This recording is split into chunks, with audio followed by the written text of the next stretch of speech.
오늘 나눌 말씀은 레위기 23장 5절의 말씀입니다. 레위기 23장 5절 우리 함께 보겠습니다. 레위기 23장 5절 한 절 말씀입니다. 우리 한 목소리로 읽겠습니다. 첫째 달 열 나흔 날 저녁은 여호와의 유월절이요. 아멘. 레위기 23장에는 절기에 관한 규례가 기록되어 있습니다. 이스라엘 백성들은 레위기 23장에 기록된 여러 절기에 성회로 모이게 되는데 모여서 하나님 앞에 제사를 드리고 기록된 말씀을 낭독하는 소리를 들음으로써 하나님께서 행하신 은혜의 일들을 확인하고 그 모든 일을 이루신 하나님께 영광과 찬송을 돌리게 되죠. 오늘 본문은 여러 절기 중에 유월절에 관한 규례입니다. 먼저 유월절은 첫째 달 열 나흔 날 저녁이다 라고 했습니다. 레위기 23장 5절입니다. 첫째 달 열 나흔 날 저녁은 여호와의 유월절이요. 첫째 달이라고 하는 것은 이스라엘 달력 유대력으로 니산월이라고 부르는 달인데 니산은 출발하다, 시작하다라는 뜻입니다. 우리로 말하면 1월인 겁니다. 이것은 오랫동안 애굽에 종되었던 이스라엘 백성들이 하나님의 주권적인 은혜와 행하심의 결과로 해방되어 새로운 출발을 할 수 있게 되었다라는 의미이고 니산월은 우리가 사용하는 달력으로 치환하면 3월에서 4월 사이에 날짜가 오게 됩니다. 그리고 그 니산월에서도 가장 중요한 날이 유월절입니다. 유월절이 이스라엘 백성들의 해방을 알리는 D-Day였기 때문이죠. 유월절은 하나님께서 이스라엘 백성들을 애굽으로부터 구원하시기 위해 바로와 애굽 사람들에게 내린 10가지 재앙 중에서 10번째 재앙을 계기로 시작됩니다. 모세가 하나님께서 명하신 대로 바로에게 애굽의 모든 처음 난 장자들이 모든 처음 난 것들이 죽게 될 것이다 예고했지만 바로는 더욱 완악해져서 이스라엘 백성들을 놓아주지 않았습니다. 그러자 하나님은 모세에게 애굽에 임할 심판의 밤을 준비하게 하시며 유월절을 명령하시죠. 우리 그 부분을 찾아봅니다. 출애굽기 12장 1절로 가보겠습니다. 출애굽기 12장 1절 출애굽기 12장 1절입니다. 11절까지 읽겠습니다.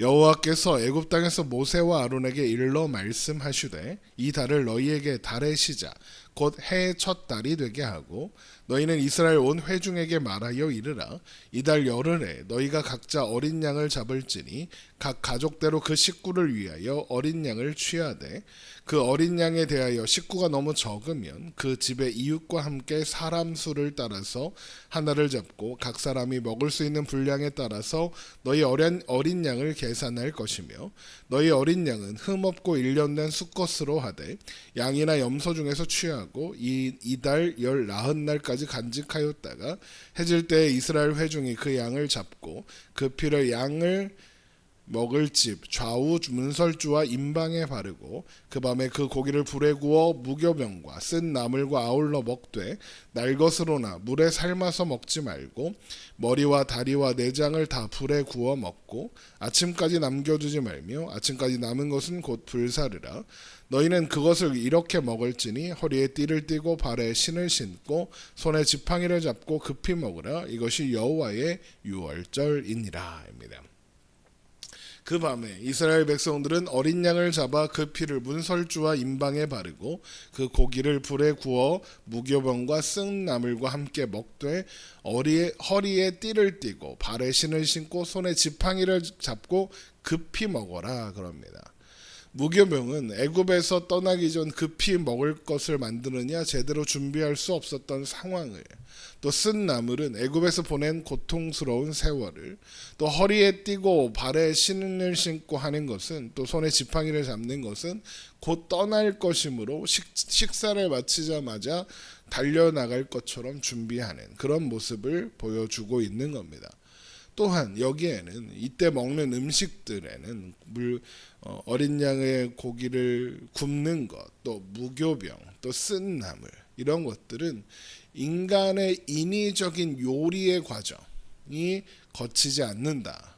그래서 인위적인 첨가가 없다는 것을 보여주는 음식의 방식이기 때문에 이 음식들을 먹는다라는 것은 이것에 이 일에 지금 일어나는 여러 가지 사건들 출애굽의 사건에 있어서 인간의 도움 인간의 기여, 인간의 역할은 없었고 이 모든 일이 오직 하나님의 은혜로 된 일이다라는 것을 상징하기도 합니다.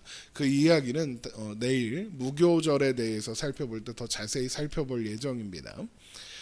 그날을 유월절이다라고 하는 것은 그 밤에 하나님께서 애굽 땅에 두루 다니시며 사람이나 짐승을 막론하고 애굽 땅에서 처음 난 모든 것을 치실 것이나 하나님의 말씀대로 문설주와 임방의 어린 양의 피를 유월절 어린 양의 피를 바른 그 집은 그 피를 보고 그냥 넘어가서 애굽 온 땅에 임하는 재앙을 피하게 하실 것이기 때문에 그렇습니다. 지금 펼쳐놓고 있는 출애굽기 12장 12절을 봅니다.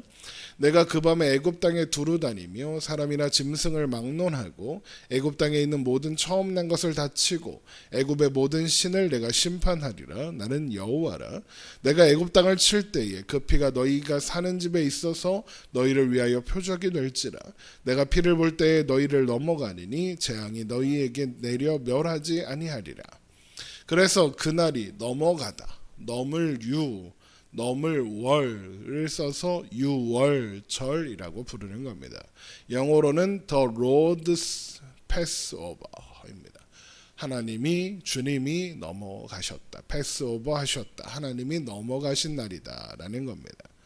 그리고 하나님은 그날을 하나님의 절기로 삼아 영원한 규례로 지켜라라고 하십니다. 그런데 만약 문설주와 임방에 바른 어린 양의 피가 없다면 어떻게 되겠습니까? 이스라엘 백성이라 해도 처음 난 것들은 그 밤에 살아남지 못했을 겁니다.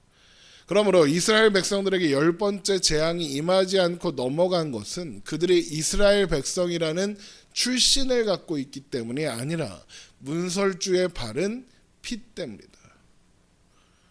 애굽의 심판이 내리던 날 이스라엘 백성들도 죽어야 했다는 겁니다. 그런데 하나님께서 어린 양의 피를 보시고 그들을 지나가셨습니다. 넘어가셨죠. 결국 그 밤에 이스라엘 백성들이 살아남은 것은 이스라엘 백성들이 살아남을 만한 자격이 있기 때문이 아니라 어떤 일을 했기 때문이 아니라 구원이 하나님께서 명령하신 대로 유월절 어린 양의 피를 문설주와 임방에 발랐기 때문에 구원을 받았다라는 겁니다. 구원은 하나님의 손에 달려 있다는 것. 출애굽의 역사가 오직 하나님의 은혜의 결과라는 것. 이것을 보여주는 상징적인 장면인 겁니다. 그래서 하나님은 유월절을 지키라 하시면서 자손 내내 자손 대대로 유월절의 의미를 가르쳐라 그러십니다. 출애굽기 12장 24절입니다. 너희는 이 일을 규례로 삼아 너희와 너희 자손이 영원히 지킬 것이니 너희는 여호와께서 허락하신 대로 너희에게 주시는 땅에 이를 때에 이 예식을 지킬 것이라. 이후에 너희의 자녀가 묻기를 이 예식이 무슨 뜻이냐 하거든 너희는 이르기를 이는 여호와의 유월절 제사라. 여호와께서 애굽 사람에게 재앙을 내리실 때에 애굽에 있는 이스라엘 자손의 집을 넘으사 우리의 집을 구원하셨느니라 하라 하매 백성이 머리 숙여 경배하니라. 그러니까 이스라엘 백성들이 대대로 잊지 말아야 하는 유월절은 이스라엘의 구원이 그들의 힘으로 예를 들어 그들의 정치력이나 외교력이나 군사력이나 숫자로 이루어낸 일이 아니라 오직 하나님께서 행하신 일의 결과로 하나님의 은혜의 결과로 이루어졌다는 것을 기억하는 절기이며 또한 이스라엘 백성들이 안전하고 평안하게 사는 방법 또한 그래서 하나님의 은혜뿐이다. 하나님 은혜 외에는 없다라는 것을 기억하는 절기다라는 거죠. 그리고 이런 유월절이 우리 그리스도인들이 오늘날까지 기억하고 기념하는 성찬식의 유래가 됩니다. 예수님은 십자가에 못 박히시기 전날 밤, 곧 유월절 그 밤에 제자들에게 그들을 위해 내어주시는 그분의 몸을 기억하고 기념하셔서 떡을 먹고 또 그들을 위해 흘리는 그분의 피를 기념하여 포도주를 마셔라 명령하셨습니다.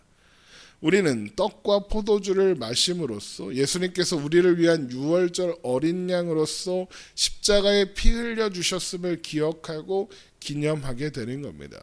그래서 또한 성만찬은 유월절이 이스라엘 백성들에게 그들이 받은 구원이 오직 하나님의 은혜로 말미암은 것임을 기억하게 하는 것인 것처럼 우리가 받은 구원이 이스라엘 백성들이 받은 구원과 마찬가지로 오직 은혜로 값없이 우리의 자격이나 우리의 조건과는 상관없이 하나님의 은혜의 결과라는 것을 기억하게 하는 겁니다. 그래서 우리가 믿는 믿음의 내용을 정리하고 있는 웨스트민스터 소요리 문답 88번째 질문에 그리스도께서 우리에게 구원의 유익을 전하시려고 나타내는 보통의 방법이 무엇입니까? 라는 방법을 물을 때 말씀과 성례, 그러니까 세례, 성만찬, 그리고 기도를 제시하고 있는 겁니다. 이렇게 유월절은 이스라엘 백성들이 아무것도 하지 않았으나 죽지 않고 살아났다는 것, 그렇게 될 만한 아무런 자격이 없었으나 그렇게 되었다는 것, 하나님께서 그 모든 일을 행하셨고 하나님의 이스라엘에게 은혜를 베푸셨다는 것을 기억하고 기념해야 하는 절기라는 겁니다.